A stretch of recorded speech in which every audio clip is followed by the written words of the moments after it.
Als ich mit dir telefoniert habe, Noreen, hast du mir gesagt, dass du die einzige Pakistanin bist, die sich für Christen in Pakistan einsetzt. Du bist also eine sehr mutige Frau. Wie ist es dazu gekommen, dass du dich für das entschieden hast, das zu machen? Ja, es ist, ich habe am Anfang meiner Kundin gesagt, dass es hatte mich sehr wehgetan, jedes Mal, wenn ich so Nachrichten gesehen habe. Oft haben die Leute Videos auf Facebook getan und ein Video hatte ich gesehen, dass ein junger Typ, sein Bruder war von Mullahs angeklagt, dass er hätte etwas gegen Mohammed gesagt oder gegen Islam. Und nachher haben die am Sonntag, ist ja kein Arbeitstag, kommen die Behörde zu denen nach Hause, wir müssen euch verhören. Und dann gehen sie in private Räumlichkeiten und dann werden die haben der junge Mann im Interview gesagt, er ist sogar noch Teenager gewesen da, als er das Interview gegeben hatte, war im Spital, Nacken war gebrochen, Beine und Rücken, alles gebrochen. Und er sagt, ich musste vom Fenster springen, weil die haben uns gezwungen, miteinander Geschlechtsverkehr zu haben, um zu beweisen, dass wir nichts gegen ihren Prophet gesagt haben. Und als ich das Video gesehen habe, habe ich wirklich geweint und es hat mich sehr wehgetan, das zu schauen. Und nachher, die pakistanische Behörde, so wie die sind, haben die nachher der junge Mann angeklagt, dass er hat versucht, sich umzubringen. Und die Behörden, die sich nicht korrekt, ihre Macht nicht gut richtig benutzt haben, die hat man einfach gehen lassen. Und darum habe ich mit Silvio auch Kontakt genommen und wir haben nicht gewusst, wie man in der Schweiz eine Kundgebung macht. Dank Silvio haben wir das alles geschafft. Also du siehst einfach eine sehr grosse du siehst die Ungerechtigkeit, oder die hohe Ungerechtigkeit, die Leute, die Macht haben, auswirken in Pakistan. Und das hat dich angetrieben, oder dich für das einzusetzen. Ja. Mhm. Und was gibt dir in dem immer wieder Kraft, dran zu bleiben? Ja, was mir wirklich am Anfang war ich noch nicht sicher und ich habe auch sehr viel über das gebetet und sogar auch fastet, um Gott zu fragen, ob ich das Richtige mache. Was mir heute mal Kraft und Motivation gibt, da weiterzumachen, ist, wenn die Leute, also es gibt zwei verschiedene Leute. Die Leute, die ihre Positionen retten müssen und dann rufen die an und sagen, Noreen, du darfst nicht über Asia Bibi reden, du darfst nicht über Blasphemiegesetze reden. Das könnte etwas ein Nachteil sein für unsere Leute. Aber die Leute, die keine hohen Positionen haben, die schreiben mir, wir haben 3 verschiedene Facebook-Seiten und auf jeder Seite gibt es jeden Tag viele neue Nachrichten. Und wenn ich von einfachen Leuten diese Nachrichten schaue, die sagen, wir wollen, dass du weitermachst. Wir haben bis jetzt noch niemanden gehabt, der für Asia Bibi etwas gesagt hat. Wir sind so froh, dass du das machst. Und sogar am Anfang hatte ich Angst, weil man hat mir gesagt, wenn du das machst, dann die werden hier in Pakistan deine Familie etwas antun oder du weißt, dass die können da auch ganz Dorf in Flammen setzen. Und das hat es schon mal gegeben in Pakistan, so wie auch im Fall von Masih. Und dann habe ich meine Familie angerufen und denen gefragt, wenn es für euch gefährlich ist, würde ich aufhören. Die haben gesagt, nein, es ist nicht.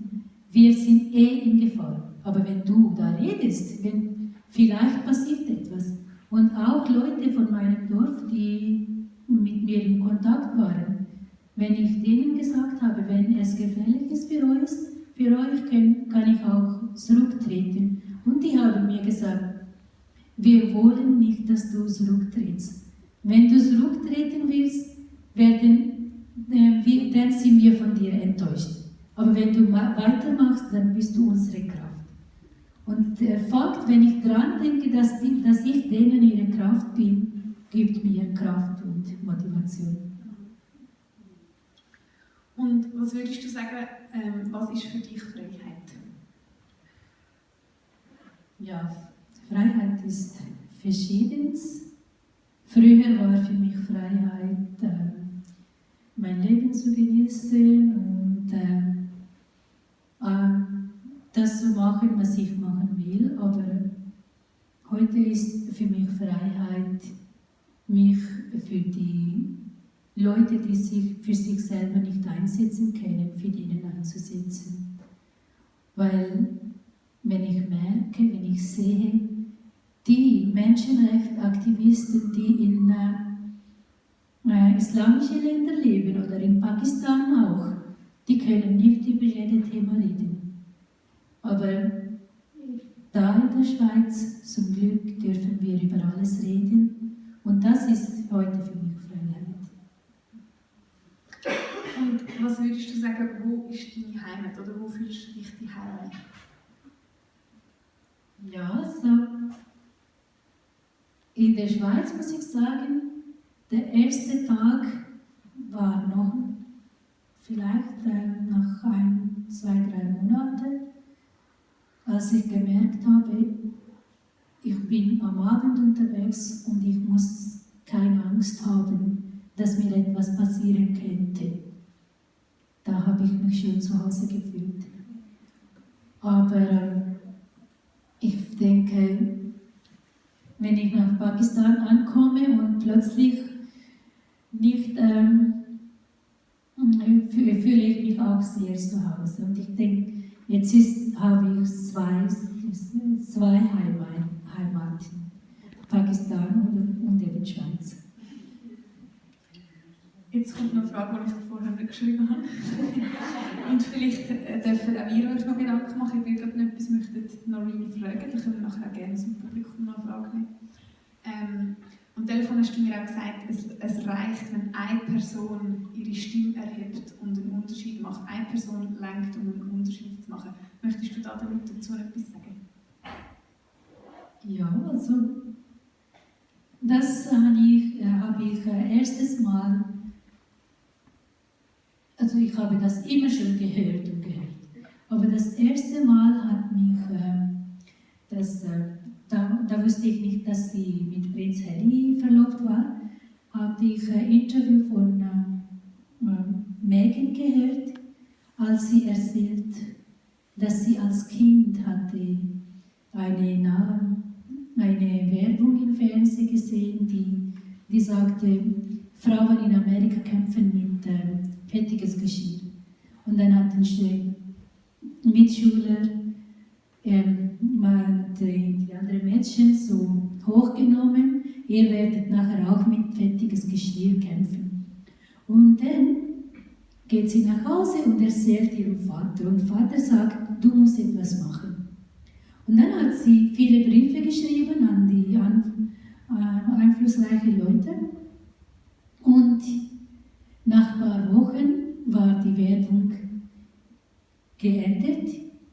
Anstatt Frauen in Amerika, sondern die Leute, die Amerikaner kämpfen mit fettiges Geschirr. Und dann gab es auch Männer, die am Geschirrwaschen gezeigt worden sind. Und das hat mich sehr inspiriert, weil immer wieder, wenn wir unter unseren pakistanischen Leuten über unsere Probleme in Pakistan geredet haben, über Verfolgungsprobleme, haben alle gesagt, wir können ja nichts machen. wir haben ja keine Macht und wir haben keinen Einfluss. Und dann, als ich auch selber den Megan, was sie gemacht hat, genau habe ich gedacht, okay, ich mache das Gleiche. Denn alle Leute, die ich gekannt habe ich angefangen, denen E-Mails zu schreiben und erzählt, wie die Situation in Pakistan ist und wie es mir dabei geht. Und ja, 2 Leute haben reagiert, eben Silvio und die andere Dame, die im Film gesehen hat, ein Foto gesehen hat, die haben mit uns zusammen eine Kundgebung organisiert und Silvio arbeitet immer noch mit uns zusammen und eigentlich, ich kann sogar wirklich sagen, ohne ihn könnte ich unsere Arbeit wirklich nicht machen. Und ich bin auch tatsächlich von den pakistanischen Frauen die einzige Frau, die im Ausland lebt und auch sich für Pakistan einsetzt. Und ja, ich habe gemerkt, dass eine Person macht Unterschied, aber wenn man etwas macht, wenn man sich getraut. Aber wir brauchen trotzdem noch die mehr Leute, die mit uns stehen. Danke vielmals, Noreen, für den Einblick. Hat gerade jemand aus dem Publikum noch eine Frage an Noreen? Sie wird natürlich auch fürs Nachtessen noch da sein, unter uns sein. Ich würde sehr gerne auch noch persönlich auf sie zugehen. Aber wenn euch jetzt eine Frage noch unter den Nägeln brennt, dann dürft ihr die gerne noch bringen.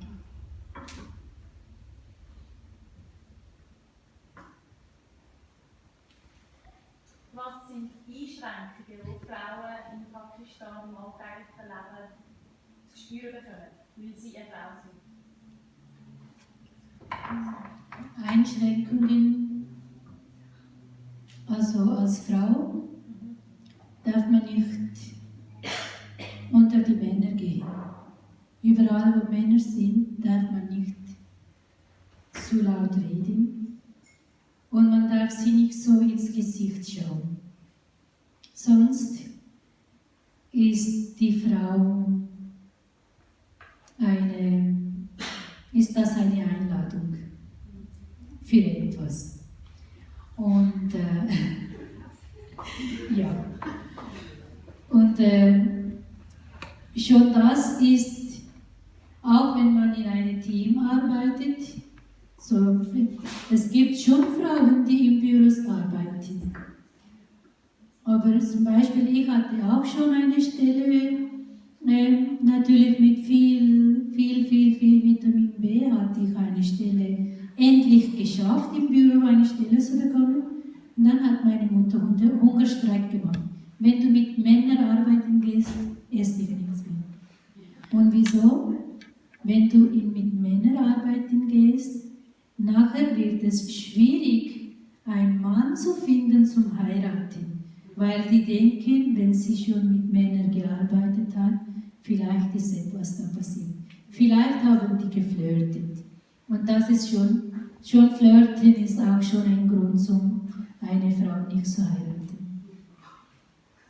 Und wir haben keine Frauen, die als Chauffeur arbeiten. Wenn eine Frau auch von sich aus eine Chauffeur-Business anfängt, es gibt 2, glaube ich, eine, die Taxi fährt. Und über die gibt es jetzt mehrere Dokumentationen. Was ist so etwas Außerordentliches.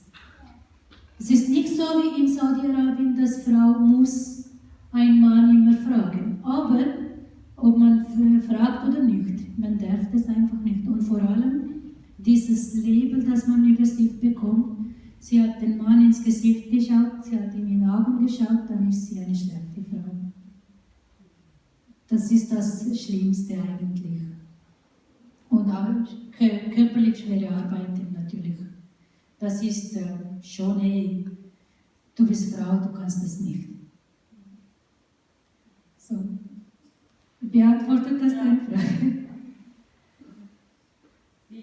also wie groß ist der Anteil der Christen verglichen zu den Muslimen in Pakistan? Okay, der Anteil von Christen, es ist so, was die Regierung angibt und was Realität ist, sind zwei verschiedene Dinge. Die Regierung hat bei letzter Einwohnerkontrolle in 2018 3% bekannt gegeben. Aber in Realität sind über 10%. Die wollen das nicht zugeben, weil wenn sie das zugeben, müssen sie auch mehr Rechte geben. Müssen sie auch mehr Sitze im Parlament geben. Und so können die Christen noch unterdrücken. Wir sind noch dran, wir haben das immer wieder mit verschiedenen pakistanischen Organisationen darüber geredet, dass wir von uns aus eine Einwohnerkontrolle nur für die Christen machen und das dann nachher ins Gericht bringen. Aber das ist nicht nur viel Arbeit, sondern auch sehr teuer. Und darum haben wir bis jetzt noch nicht machen können, aber das ist eine von den Themen, die mich sehr interessiert, an dem zu arbeiten.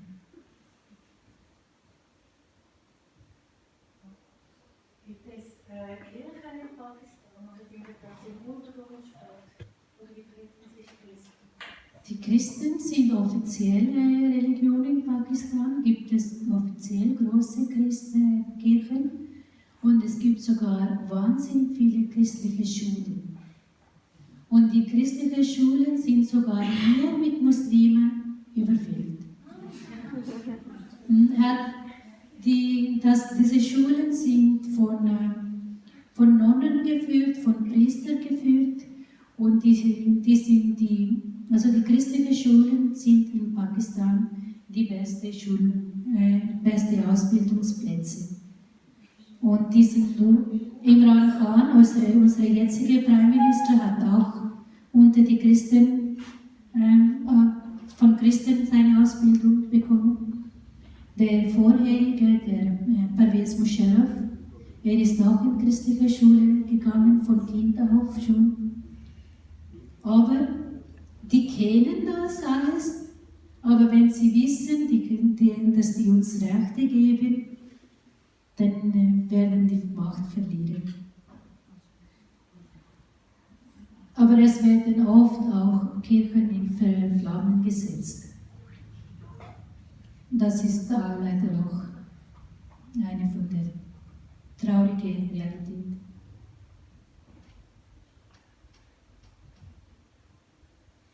Ich habe zwei Fragen. Erstens, gibt es immer noch Zwangsverheiratung in Pakistan?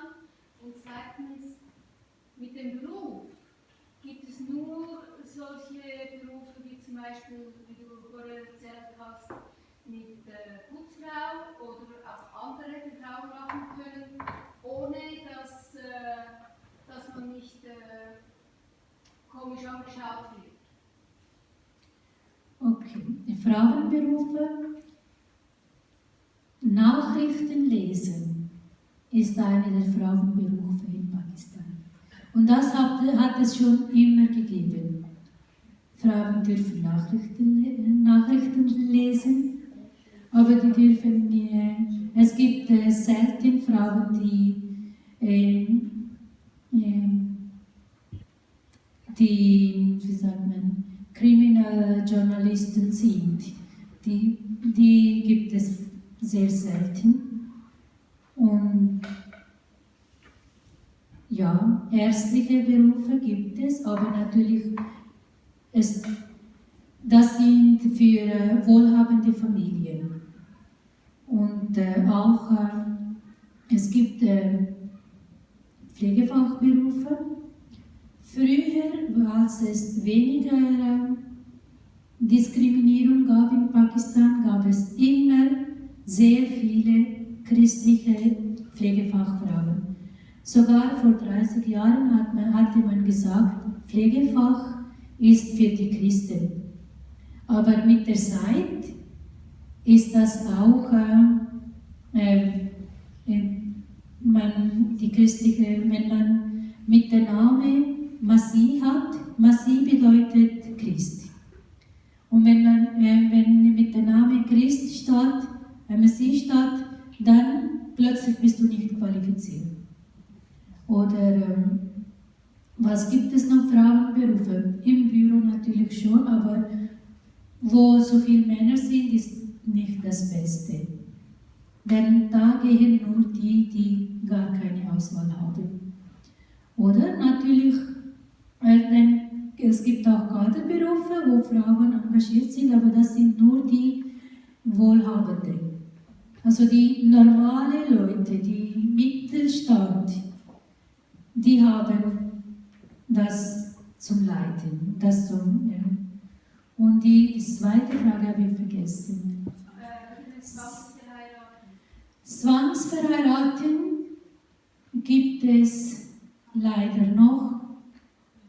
Es gibt viel unter die Muslime und in Dörfern, aber es gibt auch genügend, das ist das eigentlich seit über 10 Monaten in Pakistan, ist das neue Thema, womit wir am Kämpfen sind. Junge Mädchen von Hinduisten und von Christen, die verschwinden und ein paar Tage später findet man heraus, aha, die ist jetzt mit einem Muslim verheiratet und ist jetzt zum Islam konvertiert. Zum Teil sind Mädchen erst noch 14 und 15. Die jüngste, die einen 45-jährigen Mann, der schon verheiratet und schon Kinder hat, war eine 11-jährige Mädchen. Das Mädchen ist 11 und er ist 45. Und dann hatte ich gesehen, die Muslime sind auch noch daran am Kämpfen, dass die bei ihm bleiben kann. Als ich dann auch noch mich über das laut gemacht habe und sogar einige bekannte Journalisten, die ich kenne, die Muslim sind und die in England leben, die haben mich sogar informiert, dass ich mich gegen Islam einsetze. Habe ich gesagt, nein, das ist nicht gegen Islam. Das ist gegen das falsche Interpretierung von Islam. Und wenn du denkst, dass Islam das sagt, dann musst du eine Muslim-Mädchen nehmen und heiraten und nicht eine, die Christ ist, die kidnappen und nachher. Und das ist leider momentan oft das Thema, Mädchen ist entführt und vergewaltigt, mit dem Vergewaltiger verheiratet und zwangsmäßig zum Islam konvertiert. Und leider ist unsere Regierung immer noch stumm. Die sagen einfach nichts. Obwohl so viele Leute leiden und so viele Leute daran sehr viel Lärm machen und einige sind vor Gericht gekommen und ein Mädchen, die war sehr tapfer, ihr hat man auch verboten, du darfst vor Gericht nicht sagen, dass wir dich kidnappt haben und dass wir dich zwangsmäßig zum Islam konvertiert haben. Du musst sagen, ich liebe diesen Mann und jetzt will ich wegen ihm im Islam bleiben.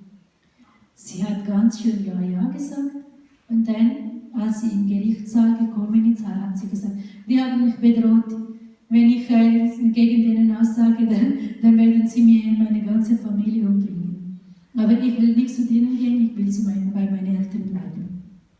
Nachher dürfte sie mit ihren Eltern gehen. Aber das passiert sehr oft, dieses Zwangsheiraten mit nicht-muslimischen Leuten, also mit nicht-muslimischen Mädchen, gibt es leider so viel. Super, danke vielmals, Noreen. Wie gesagt, sie ist noch da zum Nachtessen. Sitzt doch zu ihr am Tisch, wenn ihr noch mehr Fragen habt oder noch mehr hören möchtet. Hinten auf dem Tisch, wo die pakistanischen Postkarten sind, liegen auch noch Informationen auf von dem Verein. Möglichkeiten, sich beim Greifenseelauf mitzumachen. liegen auch auf oder aktuelle Projekte, wo sie dafür kämpfen. Also schaut doch dort auch nochmal vorbei und deckt euch ein. Dir möchten wir ganz vielmals Danke sagen, Noreen, dass du gekommen bist und uns hast teilhaben an deinem Land, an Pakistan, an dem, wie du dich dafür einsetzt. Und dir einen Blumenstrauß und der Pia hat dann das Herz für dich geschrieben. Danke vielmals, dass du da bist.